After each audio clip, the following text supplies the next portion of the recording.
Bien, merci. D'abord, j'ai du mal à croire que c'est le secrétaire général Henri Mova qui soit initiateur de la lettre, parce que c'est un professeur des grandes universités.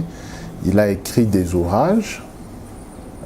D'abord, on ne peut pas mettre son chef hiérarchique en copie pour une grave décision dans une grande formation politique. Ça, c'est de un. Si nous quittons la formation politique, aucun citoyen congolais ne peut informer le président de la République sur une décision d'État. Parce que là, quand on retire la confiance du camarade qui est gouverneur, quelle est la conséquence du droit? Il n'y a aucune conséquence. Parce que le gouverneur, sa hiérarchie directe, c'est le président de la République qui le nomme, qui le révoque. Donc seul le président de la République peut déchoir un gouverneur, des généraux, et tout ça c'est repris dans la Constitution. Donc je doute un peu que ce soit lui, le secrétaire général du PPRD, qui puisse s'engager. Et puis quand vous voyez le texte est subdivisé en 3 parties. Les 2 grandes parties, vous trouvez que c'est le même objet. Lors de la première crise, avant que le gouverneur ne rentre en province, c'est le même objet. C'est-à-dire, on déplace le problème institutionnel dans une famille politique parce que semble-t-il que c'est cette famille qui y a proposé et qui a donné le cutus à ce que le camarade soit élu. Mais on oublie l'étape où le camarade élu est fonctionnaire ou est en fonction, et les fonctions qu'il occupe sont des fonctions d'État. Nous rappelons du mouvement populaire de la Révolution. Il est dit ceci: le président fondateur du mouvement populaire de la Révolution est président de la République. Là, le parti politique impair avait préséance sur toute activité dans le Zaïre. Mais ici, c'est le président de la République est chef de l'État. Ce qui veut dire que même si le président de la République est initiateur du PPRD, en tant qu'initiateur du PPRD, il n'a pas d'injonction à faire sur les institutions de la République qui sont réparties dans la Constitution, à savoir le président, le Parlement, le gouvernement, ainsi que le pouvoir judiciaire. Voilà les 4 institutions. Ainsi viennent les institutions d'appui à la démocratie.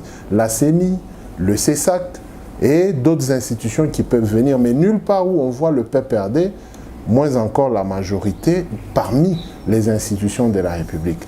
Je pense qu'il y a entorse. Et puis quand nous sommes dans une plateforme ou dans un parti politique où il y a une décision quelconque, c'est-à-dire qu'il y a eu unanimité. Donc il est impensable que le secrétaire général se retire finalement lui-même dans son bureau pour signer un document où c'est un parti qui retire la confiance. C'est pourquoi je doute un peu de la véracité de ce document. Et puis il est un peu de copier-coller. C'est comme qui dirait on a joué. Bon, il faudrait quand même que le secrétaire général se prononce cette fois-là à la télévision, à la radio, pour que nous puissions tirer les conséquences politiques et les conséquences du droit. Nous protégeons le gouverneur, c'est en vertu de l'arrêt rendu par la Cour constitutionnelle et de la notification. On dit que cet arrêt est opposable à tous, au pouvoir public, au pouvoir militaire, au pouvoir civil et aux particuliers. Alors, moi, en tant que particulier, je suis censé de protéger le gouverneur de province qui est une institution.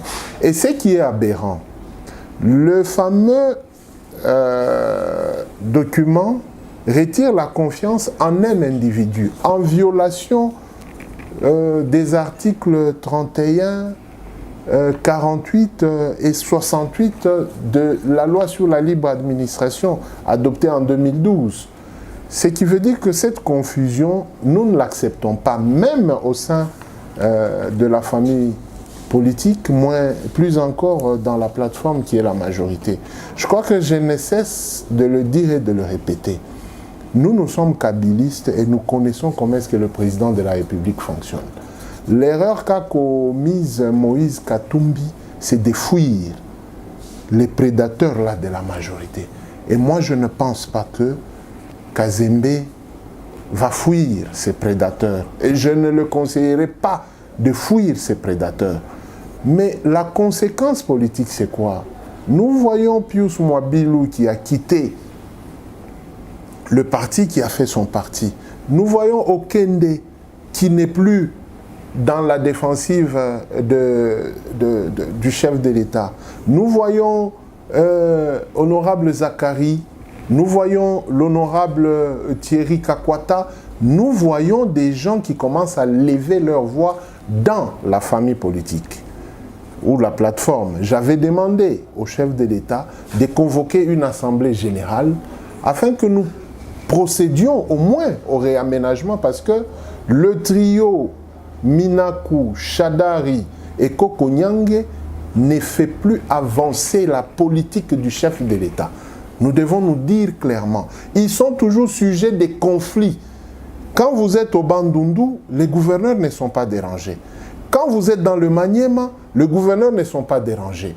Mais quand vous êtes au Kasaï, au Katanga, eh ben, c'est un dérangement et c'est finalement une crise qui est créée par des leaders d'autres provinces, pendant qu'on accuse la province du Katanga dans le tribalisme.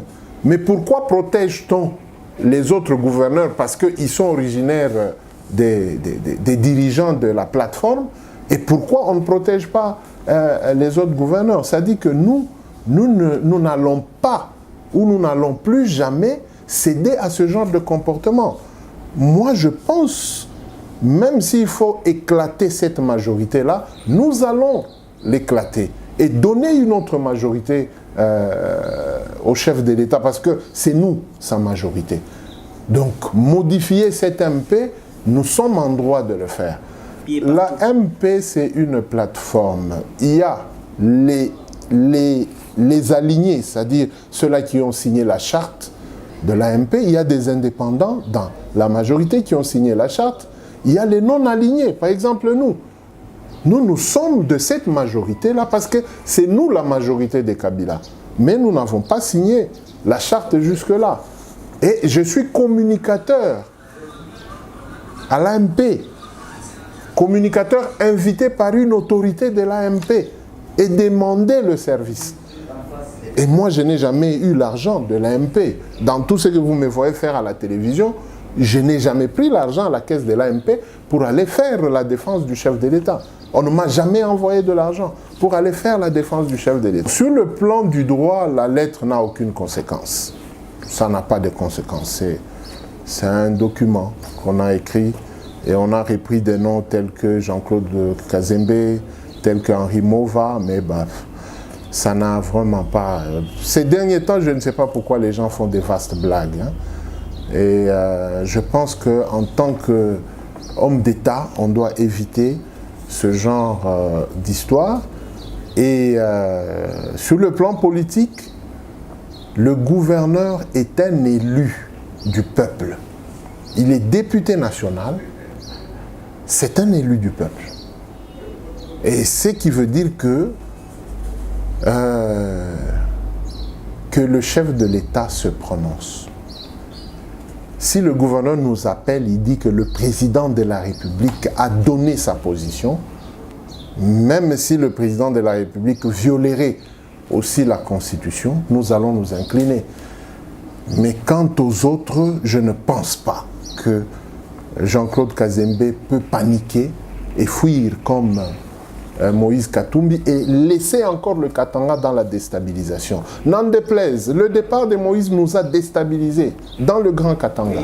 Moi, j'ai toujours été franc. Ce départ-là nous a déstabilisés. Kazembe a contenu le départ de Moïse. Mais maintenant, qu'est-ce qui se passe? On veut faire partir Kazembe pour retourner Moïse. Qui font ça dans la majorité?